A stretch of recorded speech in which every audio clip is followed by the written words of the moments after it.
Hello, my friends. Welcome back to Lucidity and Beyond. I am Haley Lynn, and today I was talking to a client about something really interesting that I think will help you guys. And it was about the role of the mind, the witness, and our feelings, and really how to remap your brain so you can live, feel, and be happier and more fulfilled in the moment. And so many of us struggle with our mind and knowing who we are and who we are not in this process. And I wanted to share a little bit of what I learned and what I talked to my client about. So when it comes to the mind, our mind is constantly scanning the environment for ideas, for conspiracies, for possibilities, for potential outcomes. And it's basically sending you all of the information from it scanning your environment just to see what sticks, right? So we know that the mind is kind of just using what it physically experiences in its environment to send us thoughts. And a lot of these thoughts will relate to our past experiences, our memories, our trauma, our pain. But none of those thoughts seem real or have any substance until we begin to emotionally attach to them. Now, why would we even emotionally attach to certain thoughts and not other ones in the first place? Well, when we attach to a thought emotionally, it's either because we identify with it on some level, we believe it on some level, or maybe it is like an existing fear that we already have. So even though the mind is kind of nonsense and it's just all conspiracy theories most of the time, like literally 99.9% of your thoughts are not true, the feelings are real. The thought truly does impact the body, right? And when we feel something, it's because it's hitting some sort of impression within us that was already there. Now, Michael Singer talks a lot about this. And basically, when we are living our life, when we're having experiences, we store impressions inside of us, especially when we don't like something or something didn't go our way, or maybe we had a really difficult experience. And we kind of store the energy of that experience inside through thought, through feeling, and we can tell we store it inside, right? Because it comes back up. But when we are feeling something emotionally, it's something that was already stored within us. And so when we are going out in the world, and we have this random thought that we either believe is true, we identify with, or we're scared is true, that sends a physical feeling to the body. Now, once the emotion reaches the body, the mind thinks that that thought attached to that emotion is extra important because it sees the emotional reaction to that thought. And so your mind, trying to help you as best it can, it's actually your brain that decides this sends it to your mind.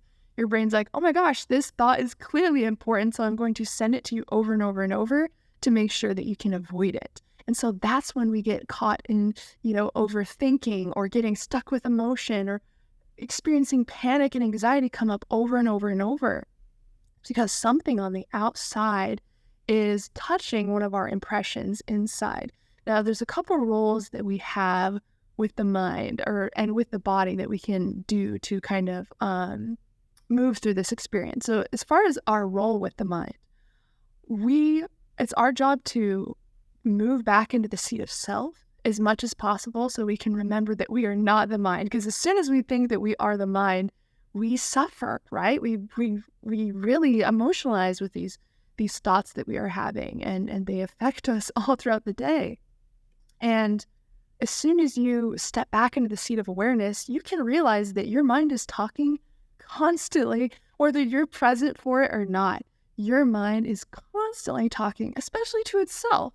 And one way I know that the mind is not true, or what it's saying is not true, is because it will have both sides of the conversation in your mind, right? You'll notice what's going on. You'll step back into just witnessing, and you'll notice that your mind is having a full conversation with itself, and it is playing both sides of the story. It has two completely different perceptions, and it's literally talking to itself. And the mind can change what it's talking about, or it can change its side on the situation like that, right? So it's not anything solid. But emotions are true. Even if the thought attached to our emotion isn't true, how it affects us is true. And once we feel something on a physical level, an emotional level, once we feel that in our body, it is true for us, right? Like, and the only way to really work with that emotion is to allow it to express itself. We can change our thoughts and we can direct our thoughts, which I definitely recommend doing, because whatever soundtrack is playing in your mind is kind of what is part of your current program, which those can be changed. But emotions, we can't just resist those emotions or try to push them away. They need to come out because those are already impressions stored inside. And so that can kind of be scary sometimes, to allow ourselves to truly feel our feelings. And no one's ever taught us how to do that, right? No one's ever told us how to truly manage our mind, number one, or feel our feelings. We're so used to pushing away things that feel uncomfortable just because it's creates this sense of safety for a moment when we don't have to feel what we perceive as scary. But what if we change our relationship with our emotions in the first place? Now, I learned this technique, and I definitely think it will help you as well. And it's a technique that allowed me to get more comfortable with my feelings and to learn to feel my feelings, because the healing is in the feeling. In order for us to free ourselves emotionally and to release stored impressions, we need to allow them to come out. And they can be a little scary sometimes when we don't know what's happening, because when we store an emotion, it's stored with the same energy that we started with, right? So even if it's from like 20 years ago, it's going to feel just like you're back in the situation when you're letting this energy out. But I will promise you, if you allow this energy to flow out and release, I promise you it will not continue to affect you. And you will realize how easy it can be when we open our heart and just allow these emotions to come. So this really, really helped me feel my feelings. Now you can use this whether you're in a situation that immediately triggers you, maybe someone said something to you just barely, and you want to use this to kind of dissipate the emotion that you now feel in your body from this experience. Or maybe this is something that has been stored for years or since your childhood, right? And you want to sit with this emotion because you can tell that it keeps coming back up.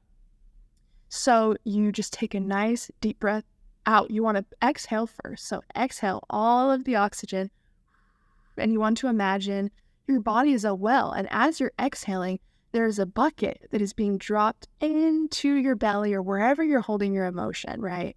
And then on the inhale, you're carrying this bucket back up, and now it's full of that emotion.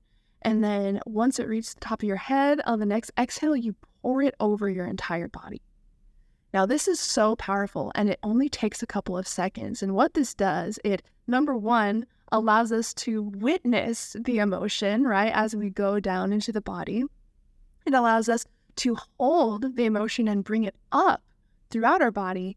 And then as soon as we exhale and pour it over our body, we're allowing ourselves to be immersed in this feeling, to honor the feeling as it is, and to allow it to go through its own process. And so it's a 3-step breathing technique that is super, super helpful, that allows you to feel and process your feelings in the moment. And I promise you, all your feelings need in order to be expressed and integrated is just for you to feel them. And once you even just practice becoming friends with your emotions, you will notice that they are not as scary. Your internal self almost trusts you more. So as situations come up, those emotions are more safe to come up in those moments, right? Once you create that openness inside, and are willing to look at your emotions or how you're feeling, or even just sit with it, it's almost like a part of you inside can recognize that, and you will notice things start to come up that had been stored for a long time. But as soon as you just sit with them for a moment, it's so crazy. Something we store for like 20 years, we could just be working with for a day. And healing has no timeline, right? There's going to be some things you work with there's going to take a little bit of time. And I totally relate to that. It may be something with self-confidence or worthiness, or maybe you are healing from a traumatic childhood. But I promise that as of right now, like right now as you're listening to this, you have all of the tools to not only release everything that doesn't serve you anymore, but to call in everything that you already know is meant for you. Now, we've talked a little bit about feeling our feelings and really creating an openness with our internal self, and that's extremely important, not to resist our feelings. And you'll see so many benefits of that once you begin to do that. But as far as our mind, how do we manage our mind? How do we get it to be on our side? How do we turn it off? What do we do? Well, as we talked about, you know that your mind starts basically as soon as you wake up. And it will just be talking about random stuff, or maybe it's stuff from the days before. Maybe you're like me, where for so many years, I would wake up with a pit in my stomach of anxiety, and anxiety would literally start first thing in the morning.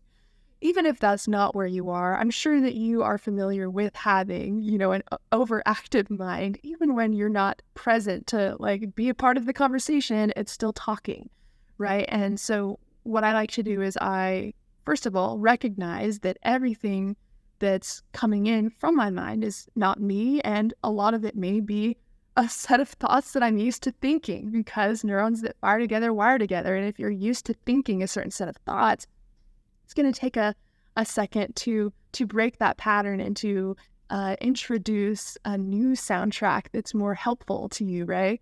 And you can do this by mapping out the thoughts and the beliefs that you want to have. Notice what your mind is saying. And again, if you feel that there's so much energy in your mind, or there's so many fears or worries coming up and you need to get that out, I definitely recommend just writing it out, not even controlling what you write on the paper, just kind of allowing yourself to just write whatever is on your mind exactly as it's coming through. So I wouldn't recommend saying, my mind says this and this and this. I would just write from your mind's perspective, because this is going to allow you to express that energy. You're going to notice that your mind is more quiet after you do this as well. But now it creates kind of a neutral, clear place where now you can introduce new thoughts, because there's not so many other overactive negative thoughts that weren't addressed. Doing this journal dump or this brain dump or wherever you want to do it allows your worries and your thoughts and your fears to be seen, and that will naturally dissipate the energy, right? And now with these new thoughts, it's going to basically be nurturing those old thoughts in a new way. So maybe you have thoughts that are telling you that you are not enough, right? On these new set of thoughts, you're going to list reasons why you are enough and why you love yourself or why you're proud of yourself. You're basically going to practice being the louder voice until that becomes a program. So these thoughts that you're creating, and I recommend putting them on your wall. I have tons of stuff on my wall where I go and I just read out loud in the morning to kind of, start to influence my mind with this new program. So I recommend having these where you can see them. I recommend finding the best thoughts that really light you up inside. Just like negative thoughts can influence us emotionally, we want to find positive thoughts that create that feeling in our body. And this is literally how we rewire our subconscious mind to think, feel, and behave on a level that aligns with who we are now. But it also allows us to witness the old program and let it go. Again, resistance never gets us anywhere. Just resisting all of the thoughts that you've ever thought and trying to put new ones on top of it won't necessarily be as effective. So I'd recommend writing all of your thoughts, worries out. And you'll notice by doing this, another benefit of writing out your thoughts, your worries, emotions, your thoughts from the day, you're going to realize how many of them are either not that important or don't make sense, or the worries that you had don't even exist. Did you know over 90% of the worries that we have never happen? That blew my mind when I learned that. And now when random worries and fears come up, I remind myself of that. And it does quiet those thoughts down. So that's just a reminder of what your thoughts do, and that you can influence them, but it will take, working with it each day when you notice these old thoughts coming up. So first thing in the morning, I sit with those thoughts. I read them out on my wall, and I allow myself to feel the power and the feelings of those thoughts. Because again, once you feel a thought, it becomes true, right? And we can take this to our advantage and really practice feeling all of the good feelings that we want to feel attached to this lifestyle and this life that we want to live. So map out your ideal self. Like, what does that version of yourself think? What does that version of yourself believe? What is the habits or the routines of that version of yourself? Once you become clear on who you want to be, you can see what's a part of your current program that doesn't necessarily fit into that new reality. And it will make it even easier to see where we need to pivot or shift. And I just want you to know, I know anxiety can feel super terrifying and scary when you're in it. Emotions can completely change the perspective of the world that we see. This is the best I've ever felt with anxiety, but I've went my entire life with having insane panic attacks and, anxiety, depression, literally before I was even 13. And so it's been a long journey to realize the role that I play in my healing and what is not my responsibility and what we spend too much time on that really we just need to learn how to release and integrate in easier ways. And so as far as the role of the witness, you can always step back into witness consciousness. And this allows you to see that the mind is neurotic and it's not you. It's this huge conspiracy theorist that is always talking to itself. And it can be funny. We can see it as not, once we see our mind as super serious and we start to fear our mind, every single thought that comes in has so much power. But when you really lighten your heart about what the mind is, maybe even see it as this cute little thing that thinks that it knows what it's doing, but it's just this little oblivious thing, there are certain ways to see this work to help you feel empowered as you go about this work. So you are the one who witnesses the thoughts. You are the experiencer of those emotions. Those emotions are not you, right? But just by witnessing the mind, you can free yourself from the mind because it shows you that that is not you. And once you start working with these new thoughts that you want to have, you're going to notice the old program get more quiet. And I'm telling you, it's basically like you talking over this thought so that you become the louder voice.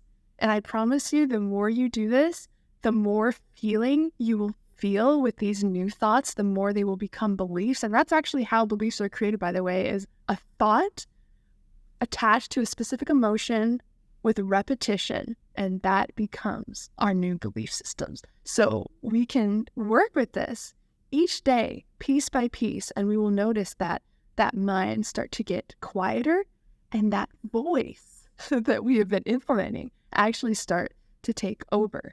Now, again, life is always going to happen, right? Things are always going to come up. We can't control the unfolding moment in front of us, but we can control how we handle it, how we react to it, and the meaning that we give it. And that's where we get our power. And as long as we see how we have stored impressions inside from our entire life, and we can just learn to feel into each moment and release it as we go on. Again, this technique really helps me.